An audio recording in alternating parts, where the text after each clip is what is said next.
The Browns and the Steelers on Monday night.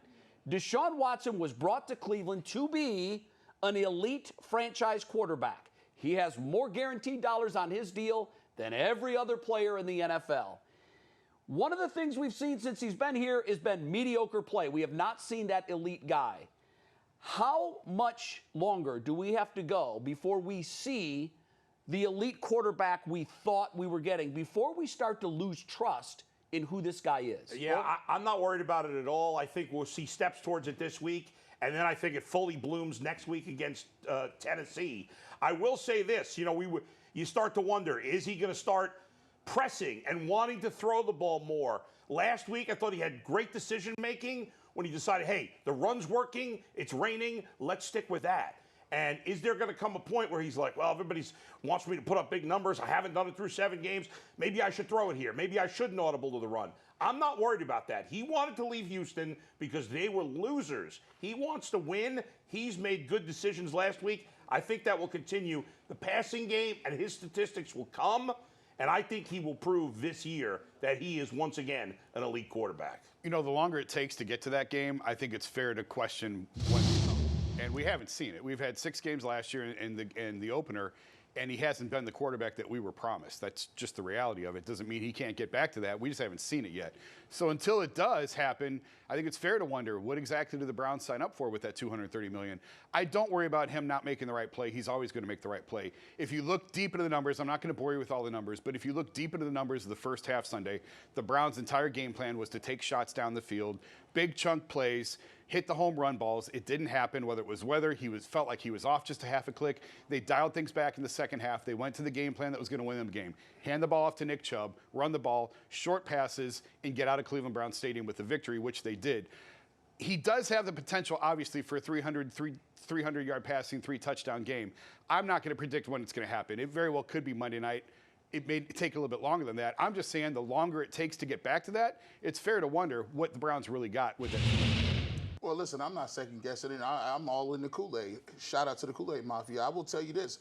Deshaun Watson wanted to come out against the Cincinnati Bengals and throw the football. But guess what? It was raining. It was terrible out. And just go look at Joe Burrow's stats. I thought Deshaun Watson was pressing a little bit. But the great thing about the Cleveland Browns offense is you can hand the ball to Nick Chubb. And he has time to develop that. You hand the ball to Nick Chubb, and you continue to run the football. But I'm going to tell you what, out there in Cleveland, trust me. Behave. Deshaun Watson is going to break out on the biggest stage Monday Night Football against the Steelers team that they can dominate with, and I think you're going to see a lot of rocking and rolling with Deshaun Watson. Let's go. I hope so. I love that celebration, by the way. Awesome. Rock and Roll Hall of Fame, it just matches. Tribute to the Rock and Roll Hall of Fame. I loved it. So we're not big on excuses here on the Ultimate Cleveland Sports Show. We rarely use them. Excuses are for losers. Losers, no doubt. So in that vein, we have said, whether it's an excuse or not, well, last year he had 6 games. At the end of the year, it was Jacoby's offense because he piloted it the first 11. It wasn't the real offense that we want to see Deshaun Watson in. Okay, so we wrote off 6 bad games. And then this year, we said, well, yeah, it rained the whole game, and the best quarterback in the NFL, or one of, looked even worse. So we haven't seen the real Deshaun Watson because of that. Well, no more excuses if that's what they were. He's going to have a big game Monday night because he has to. This is the biggest game of his professional career. Bull, I know you think I'm nuts because he's played in playoff games. You said that yesterday. It's not the biggest game of his career.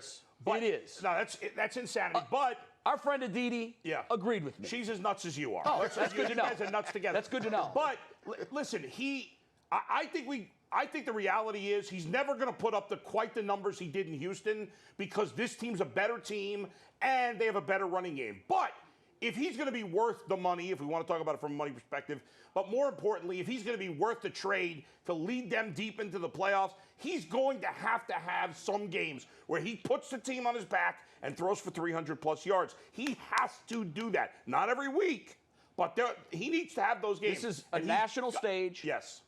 It's the Pittsburgh Steelers. It's to move to 2-0 and 2-0 in the division. They don't get any bigger than this, Deshaun Watson.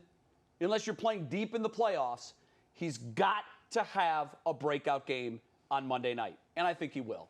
Now, you can parse this game a million ways. There's a lot of matchups that are very, very interesting.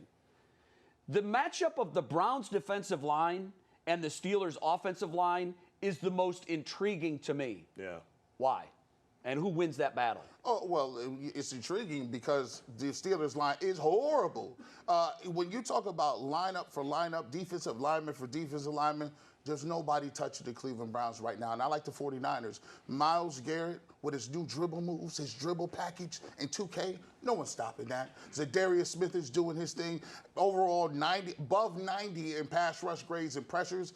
The Cleveland Browns will obviously dominate this up front. And just look how Joe Burrow looked moving around and trying to find different places. And follow that by Kenny Pickett being a second-year player. I just think when you look at it, Jason, the Browns are going to dominate that group up front. We think we know what the Browns offense can look like when it's rolling. We think. We haven't seen it yet. We didn't see it week 1.